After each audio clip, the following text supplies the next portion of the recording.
Kita orang dah bincang dengan korang 5 tips pemilihan baju hujan. Kemudian kita nak bincangkan kita nak sambung balik tips yang ke-6. Apa dia tu? Tips yang ke-6 ialah lapisan layer baju hujan. Okey, material baju hujan kain ini memiliki 2 lapisan, iaitu waterproof dan juga waterproven. Bahagian dalam windproven. Angin. Bahagian dalam ada selapis pelindung macam wet supaya tak meresap air. Yelah tu guna kita beli baju hujan tapi air masuk juga kan. Okey, betul baju hujan tu kalau kawan pakai pun tak panas sangat, tak sebab sesuai dengan kondisi tubuh badan. Tak rasa berkuap dan juga kata apa?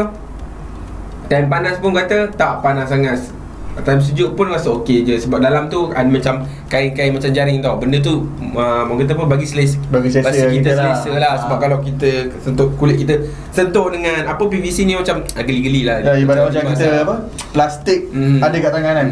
Korang mesti rasa nikmat kan. Satu lagi rasa cepat berkuat kan. So kita letak benda tu. Dia ada benda yang kain jaring tu lah. Alright, kemudian yang ketujuh ialah material zip. Material zip ni juga memainkan peranan dalam pemilihan baju hujan. Sebab selalunya yang menjadi masalah air meresap ialah tembus di celah-celah jahitan dan celah-celah celah-celah zip tu lah. Sebab tu dia kadang-kadang ada orang tu, kalau korang perasan, korang jangan beli baju hujan yang terzip tau. Cari yang ada penutup tu.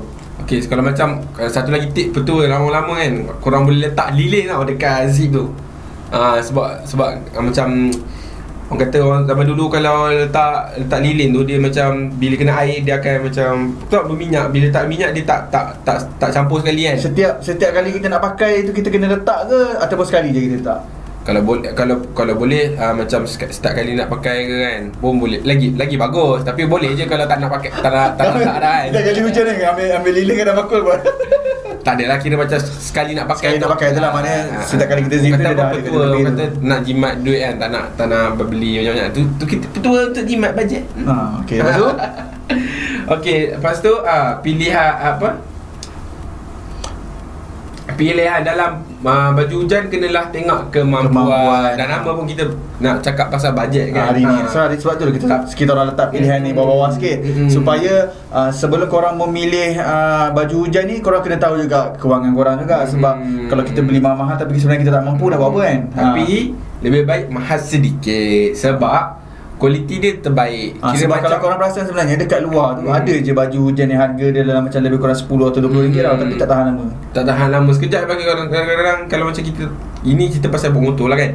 Kalau kita pakai beli aja pula dah. Kita beli harga dalam harga RM10 kita buat motor kan. Jadi dia kibar-kibar prap koyak.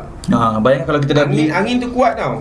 Bayangkan kalau sekali pakai dah prap. Bayangkan kalau pakai 10 kali, bayangkan 10 kali dah 100, kita dah boleh beli baju yang berkualiti. Betul. Sebab macam kan beli bukan beli itu dapat ada satu beli motor kan. Beli motor kita dapat baju free kan. Pakai bawa dalam 80 je. Kibar-kibar prap koyak. Itu yang tak best. Sebab tu dia kata tadi kena ada dua lapisan. Dua lapisan tu yang waterproof dengan sebab tu baju juga tak boleh terlalu besar. Bila terlalu besar dia akan jadi macam tu lah. Alright, kemudian yang terakhir ialah penjagaan baju hujan agar tahan lebih lama. Ketika masih basah tu, jangan terus lipat. Sebaiknya korang keringkan dulu dengan cara menggantungkan sehingga kering. Ingat, jangan terlalu lama waktu jemur tu. Cukuplah macam angin-anginnya. Tapi jangan jemur dekat panas lah. Better macam korang ada kat rumah tu, korang sidai kat dapur kan. Sebab kain sebab kain untuk baju hujan ni selalu dia macam plastik biasa lah. Lama-lama dia akan mereput.